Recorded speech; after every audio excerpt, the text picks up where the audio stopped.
ओमज्ञातिमिरान्धस्य ज्ञानाञ्जनशलाकया चक्षुरुन्मीलितं येन तस्मै श्रीगुरवे नमः। मूकं करोति वाचालं पङ्गुं लङ्घयते यत्कृपातमहं वन्दे श्रीगुरुं दीनतारणम्।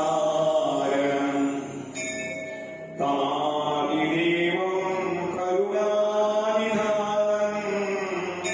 तारवर्णं सुहितावतारम् अपार संसार समुद्रसेतुं भजामि భాగవతస్వరూపం। శ్రీమద్భాగవత మహాపురాణం మొదటి రోజు ద్వితీయ అధివేశనంలో కురుపాండవులకు సంగ్రామం అయిపోయింది. ధృతరాష్ట్రుడు కొడలు విరిగి యుద్ధంలో పడి ఉన్నాడు. ఆ ధృతరాష్ట్రుడు దుర్యోధనుడు యొక్క ఆనందం కోసం అని చెప్పి గురుపుత్రుడు అశ్వత్థామ రాత్రి వేళ వెళ్ళిపోయి పాండవుల శిబిరంలో ప్రవేశించి పాండవులందరినీ ఒక పాత్రను సంహరిస్తారు. అది చూసి ద్రౌపది మొదలందరూ కూడా బాగా క్రందనం చేస్తుంటే పాండవులు ముఖ్యమైన అర్జునుడు ఓదార్చి అశ్వత్థామ ఎలాగైనా సరే సంహరించి అతని యొక్క శిరస్సును తీసుకువస్తాను, నువ్వు ఆ శిరస్సు మీద కాలు వేసి నీ యొక్క తర్పణ ఉంటుందా అని చెప్పి ఓదార్చ బయలుదేరారు. కృష్ణుడు కూడా ఉండి అర్జునుడు తీసుకు పెడుతున్నాడు. ఈ దృశ్యం చూసిన వాళ్ళై అశ్వత్థామ భయంతో పృథివీ పాండవ విహీనముగా కావాలని చెప్పి బ్రహ్మాస్త్రం ప్రయోగించాడు. ఆ బ్రహ్మాస్త్రం మొత్తం దశ దిశగా కూడా వ్యాపించి ప్రళయకాలంలో అగ్ని వలె చుట్టుముట్టింది. అది చూసి అర్జునుడు భయపడుతుంటే భగవంతుడు చెప్పినటువంటి ఉపాయం ఏది ఆలోచిస్తుంటే కృష్ణుడు అంటున్నాడు, ఇదంతా కూడా నీ గురువు గారి యొక్క చేసినటువంటి నిరాకరణ. అతను బ్రహ్మాస్త్రం ప్రయోగించాడు కానీ దాని యొక్క ఉపసంహారం తెలియదు. ఇలాగే ఉన్నట్లయితే పృథివీ అల్లకల్లం అయిపోతుంది. కాబట్టి నువ్వు చక్కగా ఈ దగ్గర ఉన్న బ్రహ్మాస్త్రం ప్రయోగించి రెండూ కలిపి నువ్వు ఉపసంహరించడం జరిగితే ఆ ఉపాయాలకు ఆచరించి బ్రహ్మాస్త్రం ప్రయోగిస్తాడు. రెండింటినీ కూడా భగవంతుడి యొక్క ఆదేశానుసారం అర్జునుడు ఉపసంహరిస్తాడు. అశ్వత్థామను పట్టుకుని అతని శిరస్సులో ఉండేటువంటి మణిని ఛేదించి అతన్ని బండికి కట్టి తీసుకువస్తాడు. గురుపుత్రుడు యొక్క అటువంటి స్థితిని చూసి ద్రౌపది ఇంకా బాధపడుతుంది. గురువు గారు యుద్ధంలో మరణించారు, అశ్వత్థామ మిగిలి ఉన్నాడు. తల్లి అయినటువంటి కృపి ఆమె యొక్క దుఃఖము నా దుఃఖం కన్నా ఎక్కువగా ఉంది. నాకు అయితే నిరంతరం ఉన్నారు, పుత్రుడు పోయినా నేను చూస్తూ బతికేస్తాను. కానీ గురుభద్ర యొక్క ఇటువంటి దుఃఖాన్ని చూడలేదు కాబట్టి వదలను. కృష్ణుడు ఏమన్నాడు, ఆపదాయి గదిలో దుఃఖులు ఉన్నారు, అటువంటి ప్రాణం సంహరించాడు. స్త్రీలని, ఉన్మాదుడిని, మనస్సు స్థిరం లేని వాళ్ళని, నిద్రపోతున్న వాళ్ళు సంహరించకూడదు. ఇటువంటి కార్యం చేసిన కారణంగా ఆయన గురుపుత్రులైనప్పటికీ కూడా సంహరింపదగినవాడు. కానీ ద్రౌపది యొక్క కోరిక వల్ల భీముడా సంహరించడం న్యాయం ఉంది. నిద్రలో సంహరించాడు కాబట్టి సంహరించమంటే అప్పుడు భగవంతుడు నీ ఇష్టమైన చేయమంటే అప్పుడు ఆయన అశ్వత్థామాన్ని తీసుకువెళ్ళి తన తలలో ఉన్న మడిని తొలగించి వదిలిపెట్టారు. ఆ విధంగా అశ్వత్థామ యొక్క గర్వం అణిగిపోయింది. దాని తర్వాత సుఖదేవ కోసం చెబుతున్నారు, సూర్యుడా దేవదర్శనాలకు వెళ్ళిపోయాడు. ఆయన యొక్క భగవంతుడు ఏం చేశాక చెప్పుకున్న భగవంతుడు నారదుడు వ్యాసు వారికి ఉపదేశించాడు అని చెప్పి సూర్యకోసం చెప్తున్నారు. బ్రహ్మణ్యాం సరస్వత్యాం ఆశ్రమ పశ్చిమే తటే సమయాప్రాస ఇతి ప్రోక్త ఋషీణాం సంప్రవర్ధనః. బ్రాహ్మణ సమాజంలో పరిమితమైనటువంటి సరస్వతి నది పశ్చిమ తీరాన యజ్ఞం చేయడం కోసం వచ్చే సంధ్యాప్రాసంలో వాళ్ళందరూ కూడా ఒక చోట చేరారు. ఆయన కూర్చుని ఆ నాలుగు మనుషుల యొక్క బోధన ఉపదేశం చేత వ్యాసుల వారు కూర్చుని సమాధిలో వెళ్ళాక భక్తి యోగేన మనసి సమ్యక్ ప్రణహితో అవలి అపశ్య పురుషం పూర్ణం మాయాంచదాశ్రయం యా సమ్మోహితో జీవ ఆత్మానం త్రిగుణాత్మకం పరోగి మనుదేన సత్కృతం చాధిగచ్చతే అనర్థోపశమం సాక్షాత్ భక్తి యోగం అధోక్షతే లోకస్యాచారయోగిత్వాం చక్రే సాధన సంహిత. భక్తి యోగం ద్వారా వ్యాస మహర్షి మనసు కలవాలగా వ్యాసుడు తన యొక్క యోగ సమాధిలో, అది మామూలు యోగ భక్తి యోగ సమాధిలో పూర్ణ పురుషుడు భగవంతుడు దర్శించాడు, కృష్ణుని దర్శించాడు. ఆ కృష్ణునికి అపాస్యమైనటువంటి మాయను దర్శించాడు, బహిరంగ శక్తి. ఆ మాయ చేత సంబంధిత జీవుడు దర్శించి అతను పడేటువంటి దుఃఖమును చూశాడు. సత్వ రజస తమగుణములు, ఈ మూడు కూడా త్రిగుణములు. వీటికంటే నితత్వమైనటువంటి గుణములో ఇప్పుడు జీవుడు ఉండేవాడు. కానీ తనని తాను మాయలో పడిన కారణంగా త్రిగుణములకు సంబంధించిన వాడు అనుకుంటున్నాడు. ఆ విధంగా అనర్థాన్ని పొందుతున్నాడు. భక్తి యోగం ద్వారా అనర్థాలు పోయినట్లయితే సాక్షాత్ భక్తి యోగం అధోక్షతుడు భగవంతుడు ఎందుకు భక్తి యోగం ద్వారా అనర్థములన్నీ కూడా పోతాయి. అది ఎలా నడిపించబడదాన్ని అంతా చూసినటువంటి వ్యాసుల వారు శ్రీమద్ భాగవతాన్ని చక్కగా రచించారు. యస్యాన్వయ సూయమానాయ కృష్ణే పరమ పురుషే భక్తి ఉపపద్యతే పుంసః శోక మోహ భయాపహ. ఆ శోకము మోహము భయమును కోలగొట్టేటువంటి భక్తి ఆ భాగం రచించాడు. దాని తర్వాత ఆ సుఖదేవుడు పరమ నిర్విణుడు, భోగాభిలాషారహితుడు, బ్రహ్మానంద నిపుణుడు, బ్రహ్మచిత్తారకుడైనా కూడా భాగవత విధంగా ఆయన అభ్యసించాడు. అంటే ఉదయం చెప్పారు, భగవంతుడి యొక్క గుణములను విన్న కారణంగా ఆ భగవద్ గుణముల చేత ఆకర్షించిన మనసు కలవాడై ఆయన తన దగ్గర వ్యాసుల వారి దగ్గర సుఖదేవుడు శ్రీమద్ భాగవతాన్ని విన్నాడు.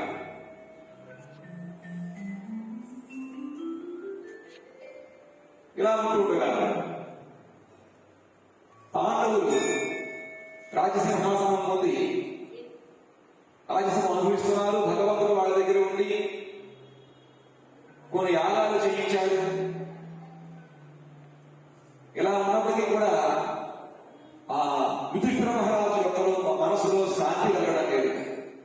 ఎంతో మందిని సంహరించాం, ఎంతమంది విధవులయ్యి ఇంట్లో కూర్చొని ఏడుస్తున్నారు, ఎంతమంది పిల్లలు తండ్రి లేకుండా ఉన్నారు, అశ్వత్థామ కూడా వెళ్ళిపోయాడు. ఇవన్నీ వాడు ఆలోచిస్తూ పాపం మనస్సు సరిగా లేకపోతే అప్పుడు ఈ లోపల గాంధారి విదురుడు వస్తాడు.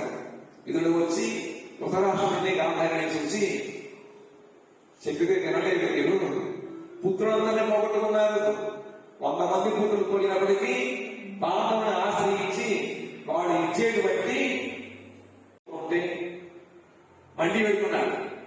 ఈ లోపల వచ్చిన ఉత్తరాది, కృష్ణ కృష్ణ రక్షించు నా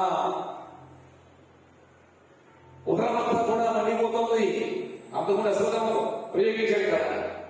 లోపల మా హత్యనడు అభిమన్యుడు వెళ్ళిపోయాడు.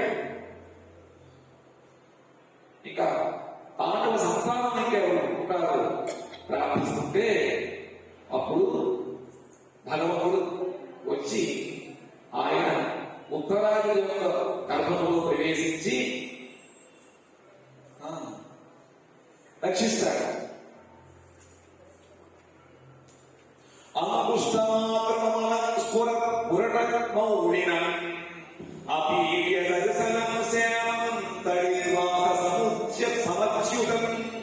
శ్రీమతీర్థ చతుర్వాహం తపకాచన కుండలం క్షపదాక్షపదాపాణి ఆత్మన సర్వబోధిసం పరిభ్రమం ప్రభిర్దంత ఉల్కాభాం ప్రాయన్నం గదాహు అస్త్రతేజస్వదయా నీహారజవ గోపతి విభవంతం సన్నికర్షే పర్యక్షత ఇత్యసౌ. ఆ భగవంతుడు ప్రవేశించాడు ఆ లోపల. అంకుష్ట మాత్రం ఇంత ఉన్నాడు, నిర్మలంగా ఉన్నాడు, ప్రకాశించేటువంటి బంగారు కిరీటము శిరస్సున కలిగి ఉన్నాడు. సుందరమైన రూపం ఆయనది, శ్యామ సుందరుడు, ఎరుగు వంటి చక్కటి పశుపచ్చని వస్త్రం ధరించాడు. వికారములు ఏమీ లేవు ఆయనకి. ఎప్పుడూ కూడా ఆయన చక్కగా ఆనందంగా ఉంటాడు. శాంతం, ఎప్పుడూ శాంతమే. ఆజాన భిన్నమైనటువంటి బాహువు కలవాడు, తప్పకాచన కొమ్మను ధరించిన చక్కగా అతను రక్షించడానికి ఆయన బద్ధకంగా ఉన్నాయి. ఆ ముఖము చేత ఆయన కళ్ళు ఎరిపెట్టి ఉన్నాయి. ఆ విధంగా ఉన్నవాడు ఇంత చెంత పుల్లి భగవంతుడు మళ్ళీ ఇంత చెంత కదా అర్పిస్తున్నాడు. ఉల్కకు వలే చక్కగా తలది ముందు తిరుగుతున్నాడు. సరిపోయినటువంటి ఆ పిండం చుట్టూ పరీక్ష మహారాజు అవలేదు. సూర్యుడు మంచువనే తన గరతో బ్రహ్మాస్త్రాలను తీర్చినాశం చేస్తున్నాడు. ఎలాగైనా సూర్యుడు ప్రకాశించి తన కిరణముల ద్వారా మంచుని కలిగి చేస్తూ ఉంటాడు. ఆ విధంగా ఈ భగవంతుడు తన కథని తిప్పుతూ అశోభాన్ని ఆ అస్త్రం యొక్క తేజస్సుని ఆయనంతా కూడా బాధపడాడు. ఆ విధంగా ఇటువంటి దృశ్యమును పరీక్షిత మహారాజు ఉత్తరాది గర్భంలో ఉన్నప్పుడే దర్శించుకున్నాడు. దాని తర్వాత ఆయన బయటికి రావడం, వచ్చినప్పటి నుంచి కూడా నేను ఎవరు చూసినటువంటి వ్యక్తి ఎవరా అని చూస్తూ ఉండేవాడు. ఆ విధంగా పరీక్షగా చూస్తున్న కారణంగా ఆయన పేరు పరీక్షితుడు. విష్ణువు ద్వారా రక్షణ వాడు కాబట్టి ఆయన పేరు విష్ణురాముడు. బ్రహ్మరాముడు స్వదేవ గోస్వామి, విష్ణురాముడు పరీక్ష మహారాజ్. ఈ మధ్య చూసిన తర్వాత పాండవుడి భావం ఈలో కూడా క్రమక్రమ పెరిగాడు. ధర్మాన్ని నిర్మించారు, సంస్కారం పెంచారు. ఈ మహాభాగపోపడయ్యాయిన ఈ విద్వానం యొక్క పాండవచ్చు గౌరవం చక్కగా లోకంలో చాలా కాలం వర్ధిల్లుతూ ఉంటుంది అని చెప్పిన తర్వాత పాండవులందరూ కూడా ఆ పరీక్ష మహారాజుకి పంట కట్టి అక్కడి నుంచి వాడు స్వర్గానికి వెళ్ళిపోతారు. ఈ మధ్య తర్వాత ఈ రోజులో ఈ భగవంతుడు ద్వారకి వెళ్ళిపోతాడు. చక్కగా దండిస్తున్న భగవంతుడు కృష్ణుడు రథమెక్కి వెళుతూ ఉంటే కూడా అర్జునుడు కూడా అప్పేటువంటి వాళ్ళందరూ కూడా భగవత్ దర్శన చేసుకోవడం కోసం మేడలు నిధులు ఎక్కి కళ్ళు ఆపకుండా ఆ భగవత్ లోపల ఆమెని దర్శించారు. ఆ విధంగా వెళ్ళిపోయిన తర్వాత దర్శన మహారాజు గారు రాజపాలన చేస్తున్నాడు. ఆయన పృథివీ చక్కగా చేస్తున్నాడు. సౌరక పాండవులు మహాప్రస్థానం చేసిన తర్వాత భగవద్భక్తులు పరీక్ష మహారాజు బ్రాహ్మణ శ్రేష్ఠుల యొక్క బోధనం అనుసరించి ఈ భూమిని పరిపాలన సాగారు. మహామహారాజులందరూ కూడా చక్కగా ఉత్తమైనటువంటి బ్రాహ్మణుల యొక్క సలహాతో వాళ్ళు రాజ్యం ఏదారు కాబట్టి వాళ్ళ తీర్పు పెట్టడం చెప్పుకుంటున్నారు. కానీ మాకు ఎవరి సలహా అక్కర్లేదు, ఎవరి సంప్రదింపులు అక్కర్లేదు. వాళ్ళ రాజ్యం వెళ్తూ ఉంటారు, ఎక్కువగా ఉంటారు. ఆ విధంగా చక్కగా ఆయన రాజ్యపాలన చేసిన తర్వాత ఒక సమయంలో ఈ పృథివీ పర్యటిస్తూ వెళ్తున్నాడు. రాజుగారు ఒక్కొక్కరు కూర్చుంటే సరిపోదు.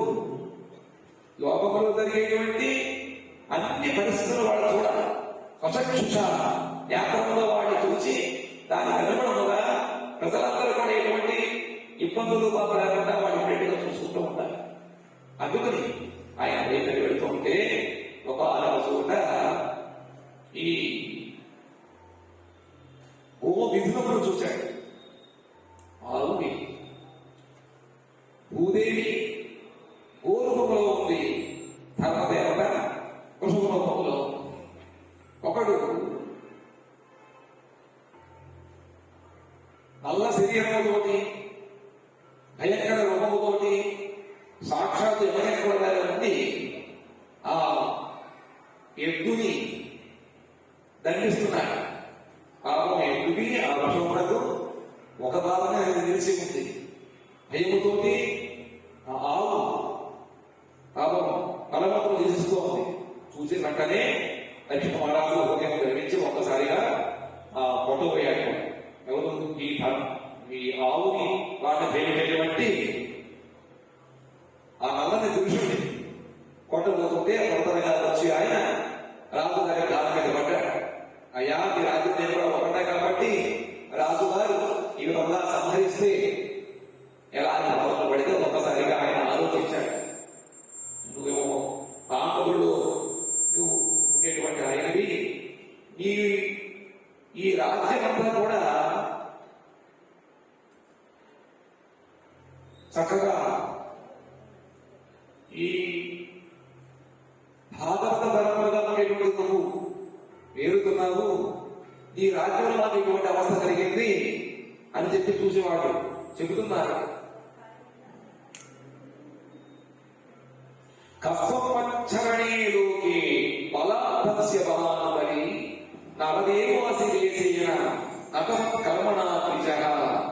లోకములో దొంగలను పుష్పలముతో చంపునట్టు నీ ఎవడవయ్యా? నీవు నటుల వలె రాజవేషం ధరించావు, కానీ నీ కర్మలు చేత సూదులుగా నవ్వుతున్నారు. సూదులుగా ఉన్న అమాయకులను ఎవరైనా సంహరిస్తారా?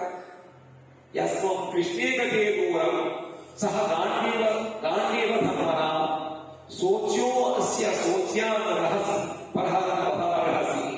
అర్జునుడితో కూడా కృష్ణుడు తిరోధానం కాగా నువ్వు ఈ విధముగా నిరపరాధుని నిర్జన ప్రదేశమున కొట్టుసుమ అపరాధమయ్యాడు.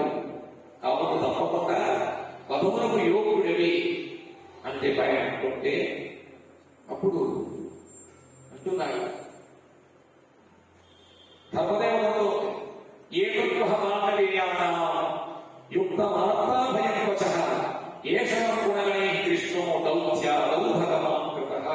పాండవుల గుణగణములు బాగుండైన శ్రీకృష్ణ భగవానుడు రాయవలన కర్మలు చేసినటువంటి పాండవుల వంశీయులలో నీకు మిగులు శ్రేష్ఠులుగా ఉన్నాయా, కనుక ఆత్మలకు వ్యక్తులకు నువ్వు అభయం ఇవ్వాలి, నేను నీ శ్రమ పొందాను అని చెప్పిన తర్వాత ఆ పరీక్ష మహారాజు చూచాడు. చూసి ఈ కలియుగంలో అన్ని కలుషితమై ఉన్నాయి. పూర్వకాలంలో ధర్మదేవతకి తపస్సు, శౌచం, దయ, సత్యం ఇవన్నీ కూడా ఉంటే, కానీ ఇప్పుడు ఆ 3 భాగములు కూడా గర్వం, స్త్రీ సాంగత్యం, మధుపానం అనేటువంటి వాటి వలన భగ్నమైపోయింది. ఇప్పుడు 4వ భాగం సత్యమపడే ఉన్నది.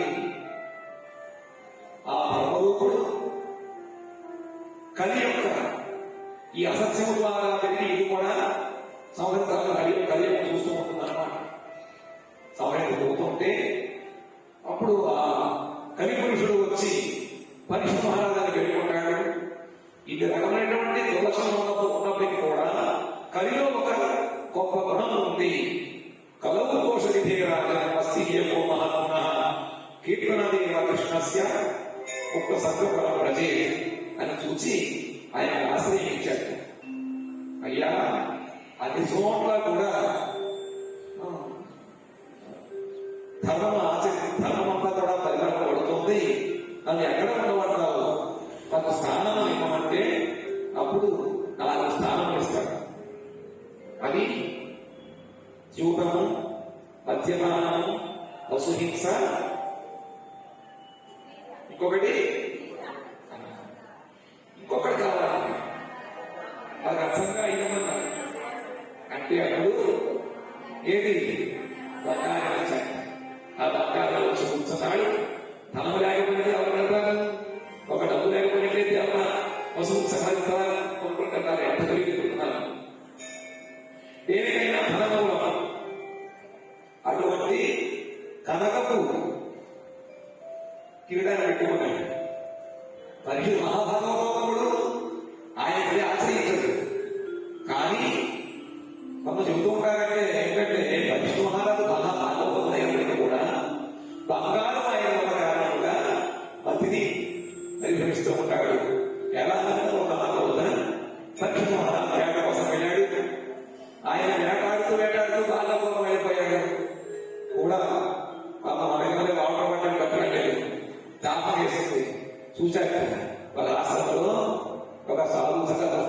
ధ్యానం చేసుకుంటున్నాడు. ఆయన పేరు ఏం పేరు? సనీక మహర్షి. ధ్యానం చేసుకుంటే అడిగాడు, అయ్యా ఎవరున్నా నాకు దాహముగా ఉంది, మంచినీళ్ళు కావాలి అని చెప్పాడు. ఒకటోసారి 2, 3 అయ్యింది. కానీ ఆయన ఒకటిగా మొదలలేదు. అయినటువంటి కవి పేరు చేస్తున్నాడు. దాంతో ఆయన వెళ్ళి నేను రాజులు వచ్చాను, అయినా కూడా నాకు మర్యాద జరగలేదు అని ఆయన పక్కనటువంటి చనిపోయినటువంటి ఒక పామును తీసుకొని పట్టు వచ్చుంటాడు. ఋషుల ఆశ్రమంలో ఏదైనా జంతువు చనిపోయి ఉంటుందా? చనిపోయిన ప్రాణులు పొందుతూ ఉంటాయి. అటువంటి ఋషి ఆశ్రమంలో చనిపోయిన సర్పంలో ఏమిటి? తీసుకువెళ్ళిన ఆయన దాంతో చుట్టడం ఇంటికి వెళ్ళిపోయాడు. ఆ వార్త తెలిసిన కుమారుడు స్థితి ఎక్కడే అక్కడే నీళ్ళు తీసుకుని ఎవరైతే మా తండ్రి గారి సర్పము చుట్టారో అతడు ఈ రోజు మొదలుకొని 7వ రోజున తక్షకుడు ద్వారా ధ్వంసం చేయబడిన వాడే కూర్చు పొందుతాడు అని చెప్పి శపించారు. ఈ విషయం తెలుసుకున్నాడు సంజయ మహర్షి. ఎంతమంది చేశారయ్యా? రాజు సత్రంగా ఉంటే భాగవతలు ఉండాలి. అటువంటి భాగవతోపములు ఈ విధంగా శపించారు. వెంటనే శాపమును వెనక్కి తీసుకోమన్నారు. గట్టిగా తెలియదు తాము చేసేదేముంది, మరి వెంటనే ఆ వార్తలు రాజుగారి తెలిపించారు. ఆ పరీక్ష మహారాజు మహాభాగవతులు కాబట్టి తక్షణ వెంటనే సర్వస్వము కూడా త్యాగం చేసి తమ పుత్రుడైనటువంటి జనమేజయ మహారాజు గారికి రాజ్యం అప్పగించి ఆయన వెళ్ళిపోయి ఋషులను పిలిచారు. ఆ ఋషులు అందరూ కూడా వచ్చారట, వస్తున్నారు. ఒక్కొక్కడు కూడా ఎంతో ఋషులు వచ్చారు. పరీక్ష మహారాజు గారు నిరాహారంగా వచ్చిన ఉన్నాడు. ఆయన అడుగుతున్నాడు, ఉల్లారా నేను నిరపరాధీయుడు, నీకు కూడా తేజస్సు బ్రాహ్మణుడికి నీచుడు అని అపరాధం చేశాను నేను. అటువంటి అపరాధాలకు ప్రాయశ్చిత్తం కావాలి చెప్పమని ఒక్కొక్కరు కలుగుతున్నారు. మరి ఇప్పుడు 7 రోజుల్లో ఎలా అవుతుందయ్యా? నేను తపస్సు చేయాలి, చేయాలి అంటున్నారు. అంటుంటే ఈరోజు సర్వే వయం తావది హాస్మ హేయత కళీవరం యావద సౌవిహాయ లోకం పరం చిరజస్కం విశోకం యాస్యయం భాగవత ప్రధానా. అందరూ వచ్చారు. అంటున్నారు భక్తశేషుడు ఈ పరీక్ష మహారాజు శరీరమును విడిచి ఈ మాయారహితము శోకరహితము శ్రేష్టములకు లోకములకు వెళ్ళగలరు, మనందరం ఇక్కడే ఉన్నామన్నారు వాళ్ళందరూ.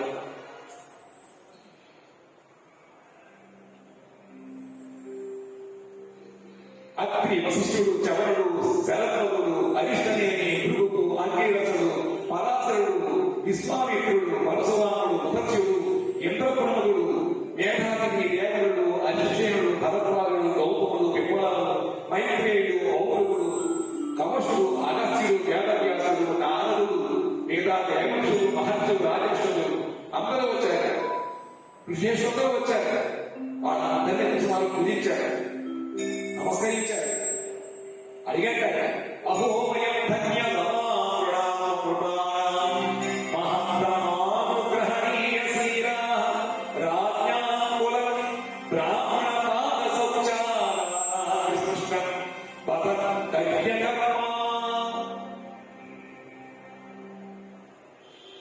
నిత్యముకు కర్మ చేయవాడిని పాపాత్ముడు గృహసునాము పరమేశ్వరుడి వైరాగ్య ప్రాప్తికి హేతువైనటువంటి శ్రీజాశ్రమమైనటువంటి నాకు ఒక వరమిచ్చాలనుకుంటున్నాడు ఆయన.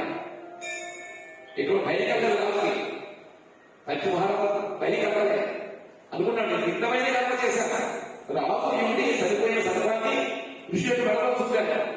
పాపాత్ముడిని గృహములను ఆసక్తి కలిగి ఉన్నా అటువంటి నన్ను భగవంతుడు అనుగ్రహించి వైరాగ్యములకు ఏమైనటువంటి ఈ బ్రాహ్మణ శాపం నాకు ఇచ్చాడు. శాపం వల్లగా గృహస్థులు శీఘ్రంగా నిర్ణయం అవుతారు.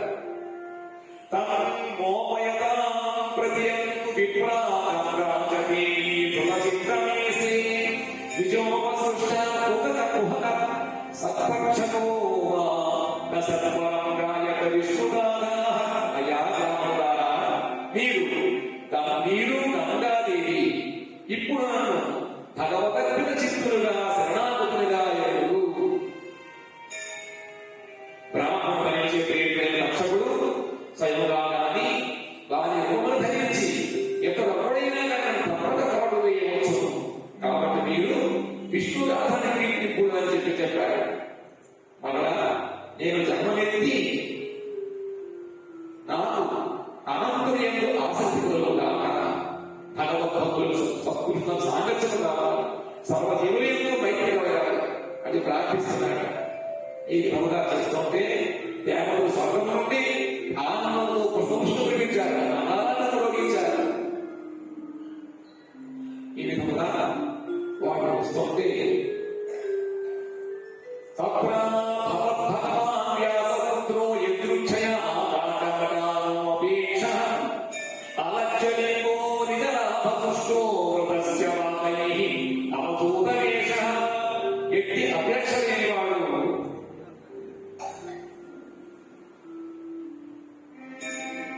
ఎట్టి అపేక్ష లేని వాడు అసలు చిన్నములు లేనివాడు ఆత్మారాముడు బాలులచే పరివేష్టితుడు అవధూపవేషం ధరించిన వాడు వ్యాసకుడు సుమ మహర్షి అక్కడ స్వేచ్ఛగా విహరిస్తూ అక్కడికి వచ్చాడు.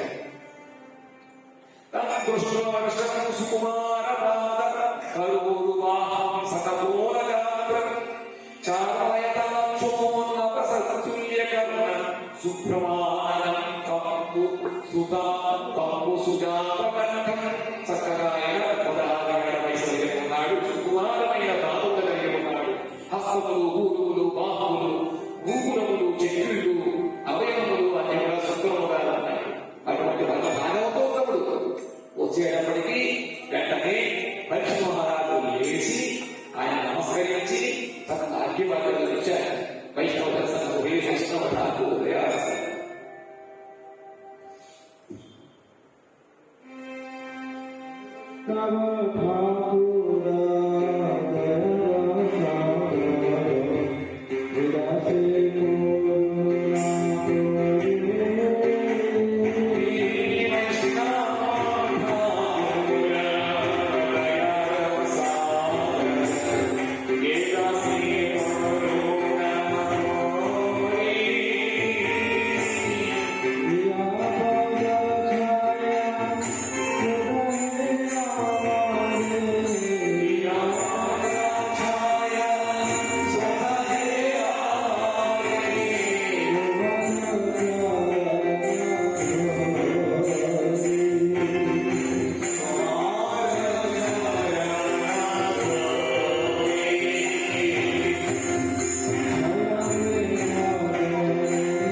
కిం పునర్దర్శన స్పర్శపాద శౌచాసనాదిభిః.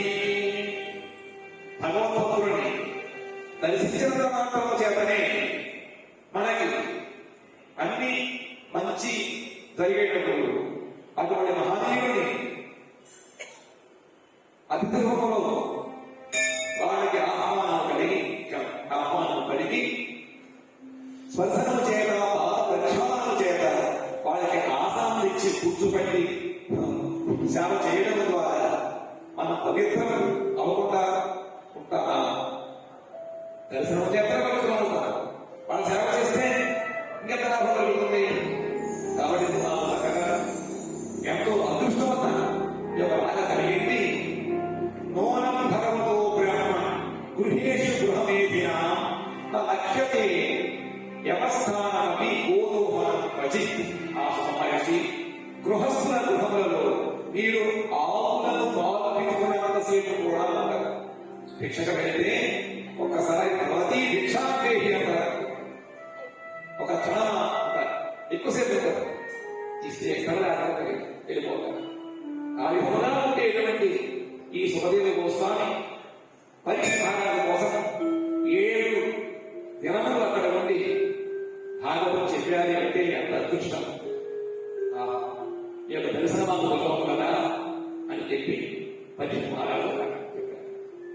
ఏవం ఆభాషిత కృష్ణ సదాజ్ఞా సంజ్ఞయాదినా ప్రత్యభాషితమన్యో భగవాన్ బాదరాయణి. మహర్షి పరీక్ష మహారాజు గారి సౌమ్యాధ్యక్షుడు పరీక్ష మహారాజు యొక్క మధురైనటువంటి వాకులను విని ఆయన పరవశించిపోయారు.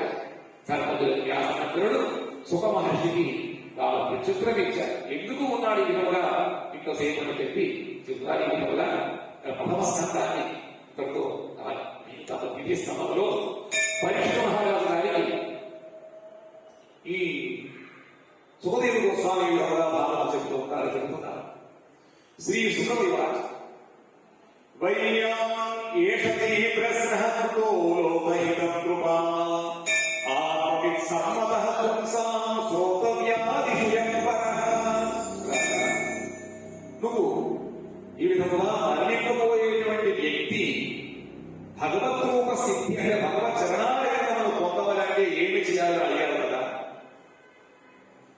దేనిని వినాలి, దేని జపము చేయాలి, దేని స్మరించాలి, ఏమి భజన చేయాలి అని అడిగారు. దానికి ఈ కర్తవ్యాది విషయంలో సమాధానంగా సుఖదేవుడు అంటున్నాడు. శ్రోతవ్యాధి రాజేంద్ర రుణాం సంతి సహస్రశః అపశ్యతాత్మతత్వం గృహేషు గృహమేధినా. రాజేంద్ర గృహసప్తచిత్తులు గృహవ్రతులు ఆపతత్వమునందు ఉదాసీనులుగా ఉంటారు. నామలందరూ కూడా వినదగిన విషయాలు చాలా ఉన్నాయి. వాడు చేసినప్పటి నుంచి గృహకర్మలో జీవితం గడిపోతూ ఉంటుంది. దేహం ఎందు, స్త్రీల ఎందు, పుత్రుడు ఎందు ఆసక్తి ఉన్నవాడు రాజులు వాళ్ళు వాళ్ళ సుఖ సౌఖ్యముల కోసం యుద్ధములు చేస్తూ ఉంటారు. సైన్యములు లేపలు చేస్తూ ఉంటారు. ఇదిగా ఈ దైహికమైనటువంటి సుఖముల కోసం ఎన్నో చేస్తూ ఉంటారు. కానీ సదాభ్యం తస్మాత్ భారత సర్వాత్మ భగవాన్ ఈశ్వరో హరి.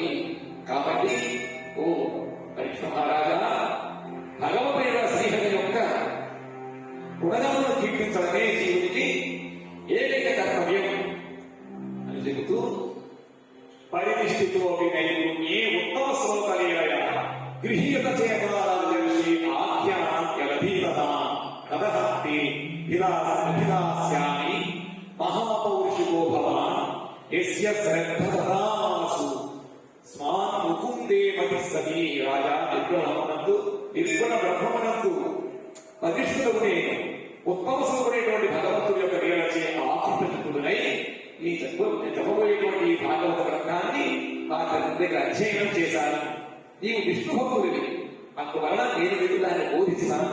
కాబట్టి భాగవతం ఎవరి పడితే వాళ్ళు చెప్పరు, చెప్పడం గ్రహించలేదు.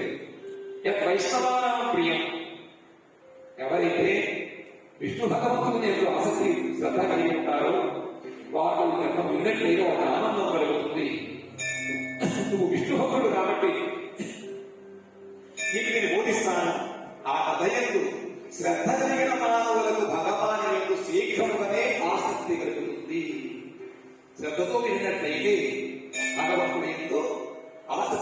ఉంటుంది. దీనిని భగవంతుడి యొక్క నామగుణములే నాటి నాటికి శ్రవణము, కీర్తనము, స్మరణము చేయలేనివై ఉన్నాయి. ఈ మూడే సాధ్య సాధనములని ప్రాచీన నిర్ణయించారు. ఇవే సాధ్యము, ఇవే సాధన. భాగవతం వింటూ వింటూ మనం ఏం పొందాలి కదా, అనగా సువాహనములా, రాజ్యమా, మోక్షమా, ఏది కావాలి? నిరంతరం వాటిని మనం వింటూనే ఉండాలి, కీర్తిస్తూనే ఉండాలి. అందుకనే 3 సార్లు చెబుతూ ఉంటారు, భాగవతాన్ని నిరంతరము పాలన చేస్తూ ఉండాలి.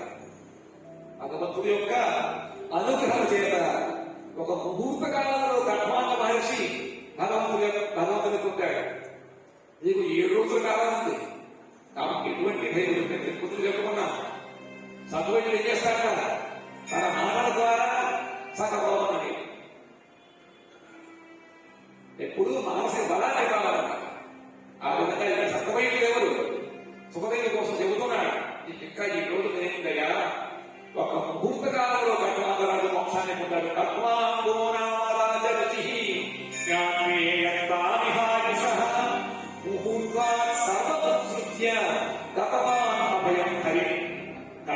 రాముడు తన జీవితం యొక్క ముహూర్త కాలం మాత్రమే ఉందని తెలుసుకుని భూలోకానికి వచ్చాక క్షణకాలంలోనే సర్వ విషములను త్యజించి భయరహితుడై, భయం ఉండకూడదు, నిర్భయముగా భగవంతుని మనం ఆశ్రయించాలి.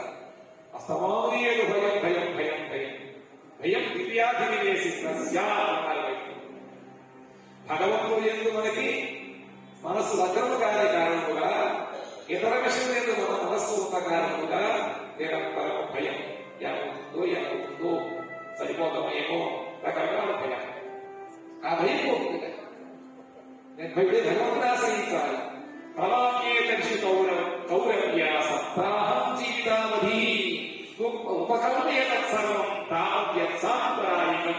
గురువంశేఖ, నీకు ఇక్కడూ 7 జన్మల బలమైన ఉన్నదయ్యా, అందువల్ల ఇప్పుడే చేయను, నాలుగు సాధనలు చేయని చెప్పి సుఖదేవి కోసం ఆయనకి 70 అది.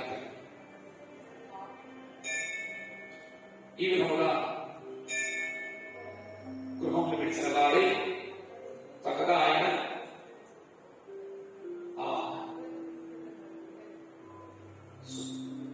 సుకర్తల అనేటువంటి చోట గంగాని కూర్చుని ఉన్నాడు. సుఖదేవుడు స్వామి చెప్తున్నాడు, ఎలా ఉంటారట? చితాసమోజితస్వాసు జనసంగోజితేంద్రియ స్థూలే భగవతో రూపే మనసంధారయేద్ధిమా. మొట్టమొదట భగవంతుడు పూర్వనే విధంగా ఉపస్థితులు చెప్పుకొచ్చాడు. దాని తర్వాత యోగ మార్గం ద్వారా ఈ విధముగా భగవంతుని సేవలు అవన్నీ చెప్పుకొచ్చాడు. భగవాన్ యొక్క స్థూల స్వరూపములన్నీ కూడా సత్యోముక్తి, క్రమముక్తి ఇవన్నీ చక్కగా వివరించాడు. స్థిరం సుఖం చాసనమాశ్రియోయై యదా జిహాస్తి మమంగలోకం దేశే చ కాలే చ మనోన సజ్జయేత్ ప్రాణః నియచ్చేత్ మనసా హితాస్తు. ఇదే వ్యక్తి ఈ దేహం విలువదలచినప్పుడు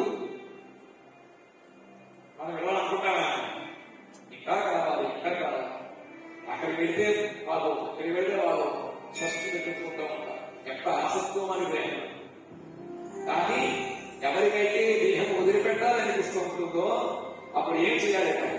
వాళ్ళు సాధారణంగా పుణ్యక్షేత్రంలో ఉంటే పోయినట్లయితే మోక్షం వస్తుంది, ఉత్తరాయణ కాలంలోకి వస్తే మంచిది, పోతే మంచిది అనుకుంటూ ఉంటారు.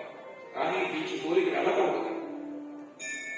పుణ్యక్షేత్రం అంతేగాని ఉత్తరాయణ కాలాన్ని కానీ మనస్సు లగ్నము చేయకుండా స్థిరముగా సుఖముగా ఆసనం మీద కూర్చుండి ప్రాణములను జయించి మనస్సు ఇది గ్రహించాలి. తరువాత ప్రాణుడు వ్యక్తి నిలమాను తన బుద్ధి చేత మనసు నిగ్రహించి ఆ బుద్ధిని భగవంతుడి యొక్క ఏం చేయాలి, భగవంతుడు స్మరిస్తూ ఉండాలి.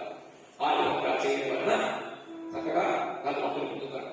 పరమపదం వైష్ణవమానంది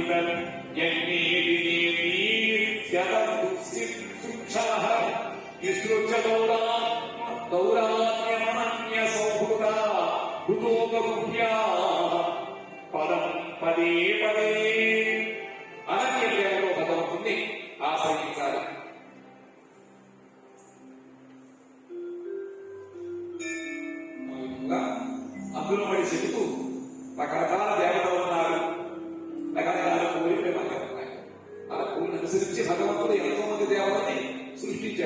మనకి ఎంతమంది దేవతలు ఉన్నారు? 33 కోట్ల దేవతలు ఉన్నారు.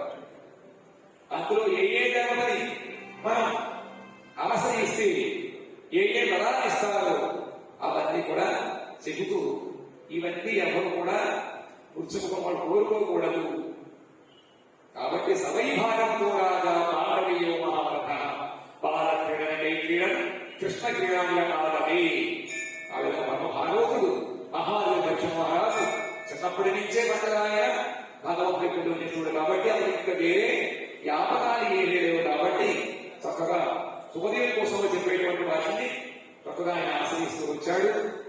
ఈ విధముగా చెప్పిన తర్వాత ఇంకా ఆయన సృష్టి గురించి చెప్పాడు. ఏమయ్యా ఆయన 10 వయసులో కూర్చొని చెప్పాలా అంటే ఇవన్నీ చెప్తేనే కానీ ఆ భగవద్భక్తి యొక్క ఉత్కృష్టమైనటువంటి ఆ స్థితిని వాడు తెలుసుకోలేదన్నమాట. ఆటలు ఎప్పటికే కాదు కదా, ఏదైనా భగవంతుడి యొక్క ధర్మము ధర్మశాస్త్రాన్ని ఒకరిని ఉద్దేశించి ప్రపంచంలో ఎవరు చేస్తూ ఉంటాడు.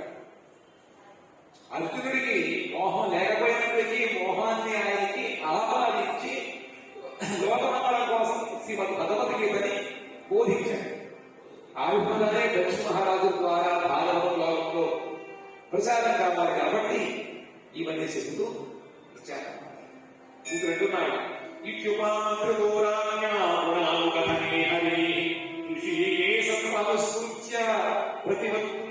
ప్రచక్రమే. సూత గోస్వామి సౌరకాంతం చెప్తున్నాడు. ఈ విధముగా దక్షిణ మహారాజు సుఖదేవ గోస్వామి ప్రార్థించగా సర్వేంద్రియాధిపతులు శ్రీకృష్ణుడు స్మరించి దేవతలకు గురువులకు నమస్కరించి అని సమాధానం చెప్తున్నాడు. ఎవరిగా కదా భగవాను పురుషులతో ఒకే మారు బ్రహ్మాదేవతాలను ధరించకుండా బహుకల్పన చేయించు ప్రకృతి గుణములను ఎట్టి స్వీకరిస్తున్నాడో తెలియబోతున్నాను. భగవంతుడు అవతరించి ప్రకృతికి అధీన భగవంతుడు ప్రకృతిలో ఉన్నటువంటి నాలుగు వలె ఏ విధముగా ఆయన ఆహార విహారములను చేయడం అలా చేస్తున్నాడు. ఇది ఎలా సంభవమవుతుంది అంటే అడిగితే అటునాక భగవంతుడు శబ్దబ్రహ్మము వేదమునందు పరమము కృష్ణతత్వమునందు నీవు నిష్ఠామై ఉన్నావు. కాబట్టి నువ్వు మాత్రమే నా యొక్క సందేహాన్ని పోగొట్టగలుగుతావని చెప్పి పరీక్ష మహారాజు కోసం అడిగితే అప్పుడు సుఖదేవి కోసం అంటున్నాను. మొట్టమొదట భగవంతుడి యొక్క నమస్కరించాడు గురుడికి. నమపరసమై పురుషాయ భూయసే సదుద్భవస్థాన నిరోధలీలయా గృహీత శక్తి కృతయాయ దేహినా అంతర్భవాయా ఉపలక్ష్య కర్మనే. అపరిమితమైనటువంటి మహామహిమ భగవంతుడు ప్రపంచం యొక్క సృష్టి స్థితి రేవలకు కారణస్వరూపుడు బ్రహ్మాండములతో సత్పర్యస్వరూపులను ఆశ్రయించి సృష్టి పాలనము సంహారం చేస్తూ ఉంటాడు.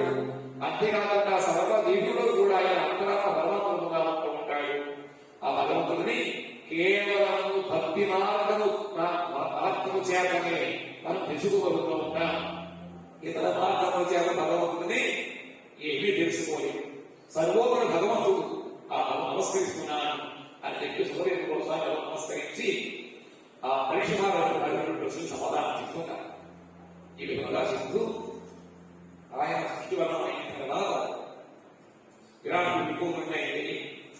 లోకాల సమయంలో ఇంకా భగవంతుడు విరాటపాలను చెప్తున్నారు.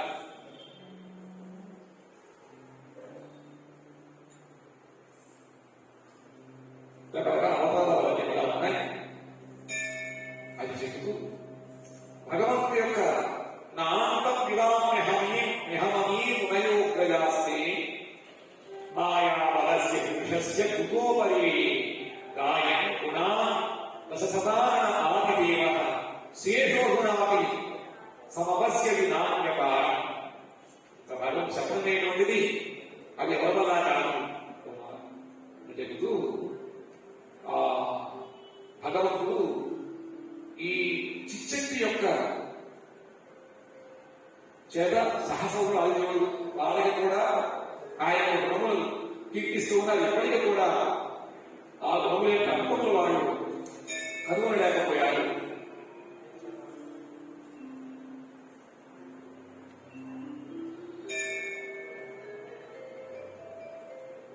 పరీక్ష మహారాజు అడుగుతున్నాడు.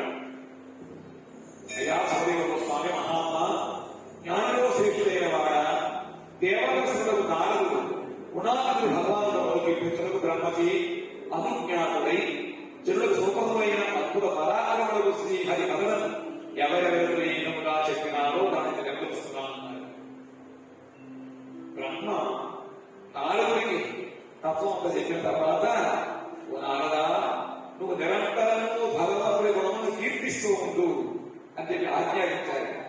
ఆయన కీర్తిస్తూ ఆ నారద మనిషి ఎవరెవరి దగ్గర ఏడుగా గుణమును కీర్తించారో చెప్పమని చెప్పి నేను అడిగాడు. సుమత శ్రద్ధయా నిత్యం గుణదస్త సచేష్టితం నాపి దీర్ఘేణ కాలేన భగవాన్ విశదే హృది. విష్ణు భగవాన్ని మంగళమైనటువంటి కథ నిత్యము శ్రద్ధతో విన్నట్లయితే, కీర్తిస్తున్నట్లయితే అటువంటి మానవుడి యొక్క హృదయమున భగవంతుడు తాను శీఘ్రముగా ప్రవేశిస్తాడు. హృదయంలో భగవంతుడు ఉన్నాడు కదా, ఉన్నాడా? నిజమేనా? ఉండి లేదుగా ఉన్నాడు. ఎందుకునా? ఆ భగవంతుడి యొక్క శక్తి ప్రకారమైన ఉన్నాడు. భగవంతుడు నేరుగా లేడు. భగవంతుడు లేకపోతే మన మనుగడ ఉండదు. కాబట్టి మన కోసం భగవంతుడిలో ఒక చిన్న ఎక్కువ ఉంచుతున్నారు పరమాత్మ. కానీ ఎవరైతే నిత్యం భగవంతుడు వింటూ ఉంటారో, భగవంతుడి యొక్క వీళ్ళు కీర్తిస్తూ ఉంటారు, అటువంటి మానవుల హృదయంలో భగవంతుడు శీఘ్రంగా ప్రవేశిస్తాడు. ఎలాగట? ప్రవిష్ట కర్ణేణ స్వాభాసరోహం ధునోది సమరం కృష్ణ శరీరస్య యథా శరత్. శరదృతువులో నీటికి రెండు మురికిని పోతూ ఉంటుంది. వర్షాకాలంలో అతి నీళ్లు కూడా బుర్రగా ఉంటాయి. గోదావరి అయినా, గంగానది అయినా, చెరువులైనా ఏదైనా సరే బుర్రగా ఉంటాయి. వాటిని ఎవ్వరూ కూడా స్వచ్ఛముగా చేయలేదు.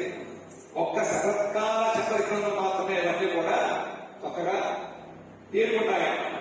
ఈ విధంగా శరత్కాల శరదృతువులో నీటిని ఇక్కడ ఊరికి పోతూ ఉంటుందో, ఆ విధంగా కృష్ణుడు మన కథరంతరం ద్వారా భక్తుల యొక్క భావయుక్తములు హృదయంలో ప్రవేశించి వారి భావానంతటా కూడా నాశనం చేస్తాడు. అందుకని వీళ్ళు భగవంతుడి వినియోగం వింటూ ఉంటారు. కాబట్టి నిత్యము కూడా భగవంతుడి యొక్క నామోపదములను చేస్తూ ఉంటారు. నారదుని బ్రహ్మగారు ఎప్పుడు చెప్పారు ఈ విధంగా అంటే, బ్రహ్మగారు భగవంతుడు క్షీరసాగరంలో గర్భసముద్రంలో ఆయన శయనించి ఉన్నప్పుడు ఆయన ఆదరించి ఒక పక్కం వచ్చింది. ఆ పక్కములో బ్రహ్మం ఉపయోగించాడు. అక్కడ చీకటిగా ఉంది. ఈయన తిరగడం లేదు. తన పుట్టికి కారణం లేదు, తెలియట్లేదు. తను ఏం చేయాలో తెలియలేదు. దాంతో ఆయన కొన్ని సంవత్సరముల పాటు ఆ పద్మ నాళకుండా ప్రవేశించి ఆయన యొక్క జన్మములకు కారణం తెలుసుకుందాం అనుకున్నాడు. కానీ చాలా కాలం ప్రవేశించి కూడా తెలుసుకోలేకపోయాడు. తర్వాత ఆయన బయటికి వచ్చాడు. ఈయన కనపడలేదు. కానీ ఆయనకి తపాపదనటువంటి లక్షణములు వినబడిన వెంటనే చక్కగా ఆయన తపస్సు చేయడం ప్రారంభించాడు. తపస్సు చేస్తే చివరికి భగవంతుడు దర్శనమిచ్చాడు. ఆ భగవంతుడు దర్శనమిచ్చి తన వైభవం చూపించి అంటున్నాడు. దర్శనమిచ్చి త్వయాహం తోషిత సద్రగ్వేద శుశ్రూక్షయా చిరకృతేన తపసా స్తోష ఊఢయోగినా వరం వరయ భద్రతే వదే సర్వా అభివాంచితాం బ్రహ్మం శ్రేయః పరిశ్రామః పుంసాం దర్శనావధి. ఓ బ్రహ్మదేవ, వేదగర్భుడా, నువ్వు సృష్టి చేయడం కోసం చెప్పి నిన్ను నేను ప్రతిష్ఠించాను, ఇలా నేను సృష్టించాను. నువ్వు నా యొక్క శబ్దమేందు గౌరవించి చాలా కాలం తపస్సు చేశావు. నీ తపస్సు నేను తృప్తి ఉంటాను. బ్రహ్మదేవ, నీకు శుభము కాదా? భగవనిచ్చున్నాడు నన్ను, నీకు ఇష్టం వచ్చిన వరము కోరుకుంటాడు. భగవంతుడు వరదుడు ఆయన పేరు. ఆయన దర్శనమిస్తే వరం ఇస్తూ ఉంటాడు. మానవులకు సమస్త సుభాగ్యంగా చేసిన సాధన నా ఇంటిని దర్శనం అవుతుందని చెప్పాడు.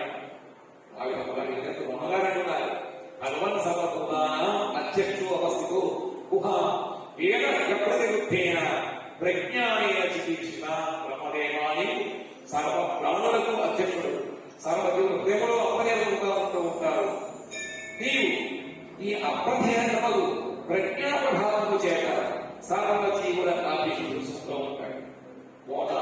అనంత కోటి జీవరాశి కేవలం మానవులే కాదు, పశుపక్షాది కీట 84 లక్షల రకాల జీవరాశి. అందులో అందరి జీవులలో కోరికలు తెలుసుకుంటాడు. ఇది కూడా ఆయన యొక్క ప్రజ్ఞ అంటే బుద్ధి అప్రతిహత అని తెలుసుకుంటాడు.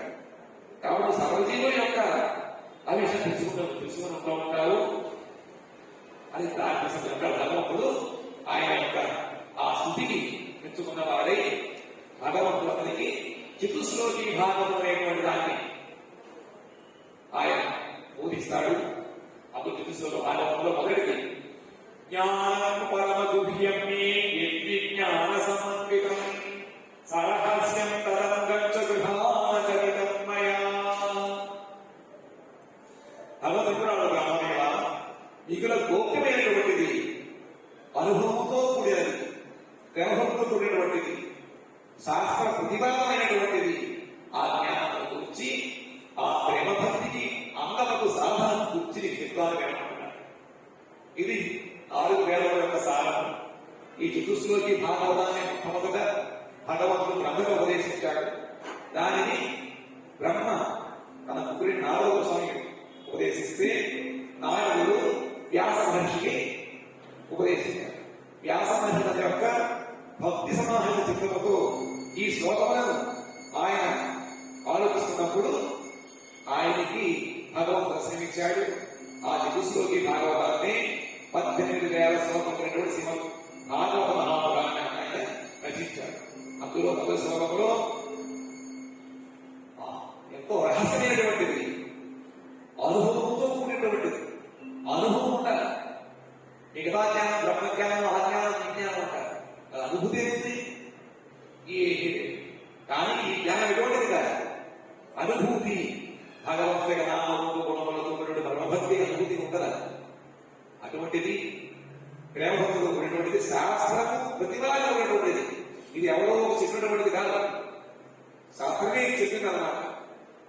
అటువంటి జ్ఞానాన్ని నేను ఇస్తాను, అది ప్రేమభక్తి అంగం ఏమని చెప్పి గృహానగతిమయ దాన్ని స్వీకరించు, ఏది నేను చెప్పేటువంటి దాన్ని అని చెప్పి దీనికి రకరకాల వ్యాఖ్యానాలు కూడా ఉన్నాయి.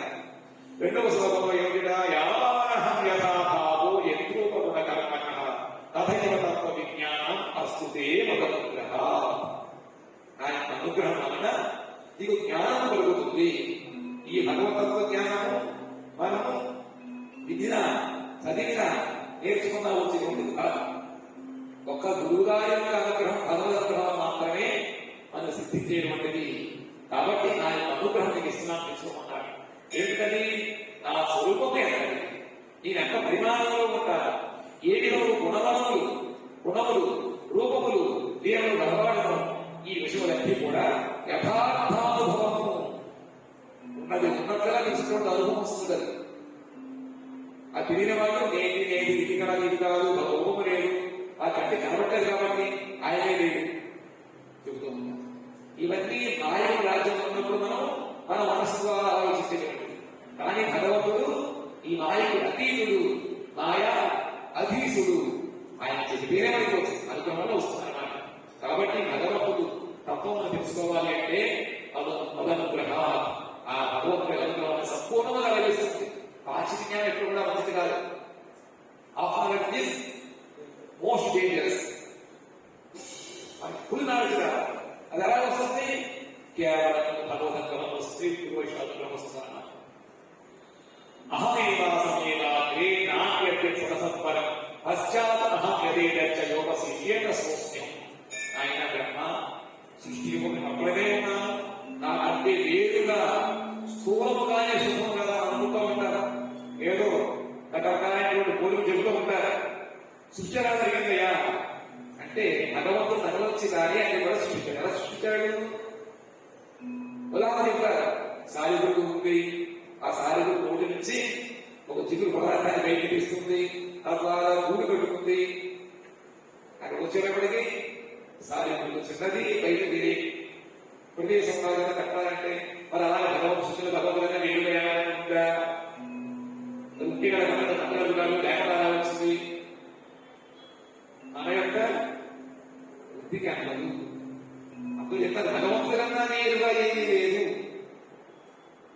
సగం వ్యాపించి ఉన్నాడా, అందులో మధురైన ఉన్నాడా, ఇవన్నీ అనవసరం. ఇవన్నీ కూడా అవన్నీ ఆలోచించి పొరపాటు చేసుకుంటే మీరేంటి అతి భ్రమం, దాంట్లో ఇక్కడ ఏమని తిరుగుతూ ఉంటారు. కాబట్టి భగవంతుడు చెప్పినటువంటి దాన్ని ఆయన అనుగ్రహంలో తీసుకోగలుగుతాము. భగవంతుడన్నా ఏదో స్థూలతానే శుభంగా ఏమీ లేదు అంటే కారణం భగవంతుడే. భగవంతుడికి ప్రధానంగా ఏం లేదన్నమాట. సృష్టి ఎప్పుడు కూడా భగవంతుడే ఉంటాడు. సృష్టి అయిన తర్వాత కూడా తను వ్యాపించి ఆయన ఉంటాడు. ద్వితీయ ప్రతీయత నా ప్రతీయత చాత్మని తద్విజ్ఞానాత్మనోమాయ యథాసో యథాత్మ. వాస్తవంగా ఎప్పటికీ కూడా అనిర్వచనీయమైన వస్తువు భగవంతుడి కన్నా భిన్నముగా ఏది లేదు. అని చెప్పుకున్నా భగవంతుడు ఉన్నాడు, ఆయన ముందు జీవుడు ఉన్నాడు. ఏది లేదా?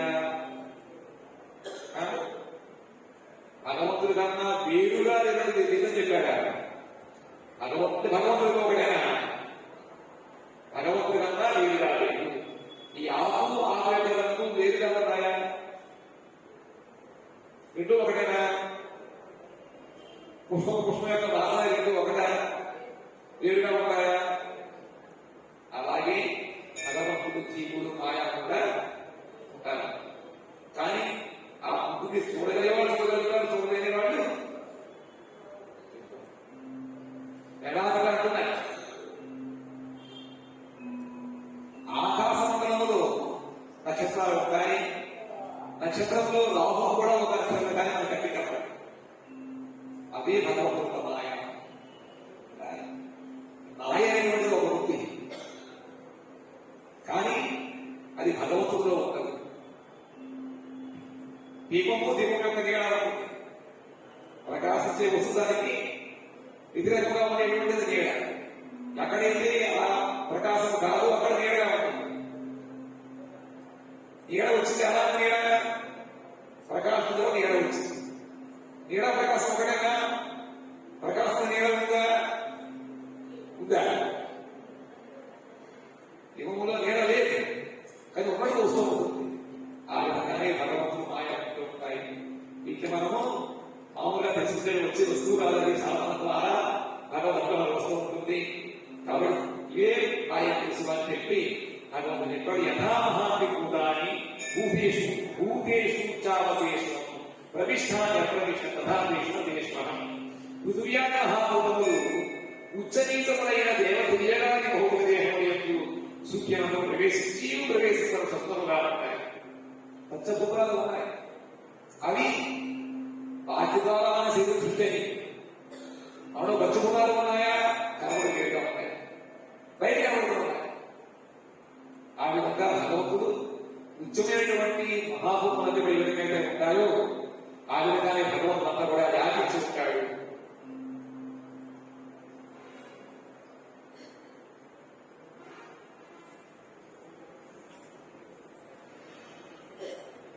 ఏనాదేవ జిజ్ఞాస్యం తత్వ జిజ్ఞాసనాత్మనః అన్వయ వ్యతిరేకాభ్యాం సర్వదా.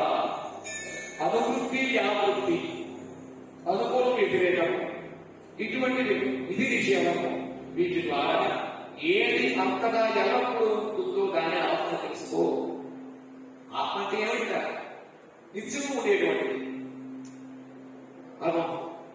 ఎలాగనగా అనువృత్తి వ్యావృత్తి, విధి నిషేధములు, వాటి ద్వారా భగవతం పూర్తి దాన్ని తెలుసుకోవాలన్నమాట. ఏది నిషేధం అంటే లేదని కాదు, విధి అంటే ఉండదు. ఏ విషయంలో మనం ఆచరించినట్లయితే మనం భగవంతుడు తెలుసుకో వాటిని ఆచరించాలి. ఏ విషయంకైతే భగవద్భక్తి లేదా భగవద్తత్వం మన దూరం దాన్ని మనం వదిలిపెట్టాలి. ఆ విధంగా విధి నిషేధముల ద్వారా శాస్త్రం అంతగా మానవుడి యొక్క మనుగడకు చేస్తూ ఉంటుంది. దాని వెంట మనం అనుసరించినట్లయితే ఆ తత్వం మనకు అవగాహన ఉందని చెప్పి ఏకత్వం సమాధిష్ట బలమైన సమాధిన భవాన్ కల్ప వికల్పేషు నవి ముక్తి కలిగించి అని చెప్పి ఓ బ్రహ్మదేవ నీవు అవిచలము సమాధి ద్వారా నా ఈ సిద్ధాంతమును అనుష్ఠింపుము. అది ఎసట ప్రతి క్రమంలో కూడా ఇవి ధ్రువ సృష్టి చేసిన కూడా నేనే సృష్టించినటువంటి అహంకారాన్ని కలగకుండా ఉంటుంది అని చెప్పి ఈ చతుశ్లోకి భాగం అంటే చతుశ్లోకి 437 శ్లోకములు ఉంటాయి. దీన్ని భగవంతుడు బ్రహ్మకి ఉపదేశించాడు. దాని తర్వాత బ్రహ్మగారు నానా మనిషికి ఆ తత్వాన్ని చెప్పారు. దాని తర్వాత వచ్చేటువంటి తత్వాన్ని మా కృష్ణపదార్థాన్ని చెప్పవలసిందిగా కోరుతున్నాం. వాచారములను విశ్వవివాసం వైష్ణవి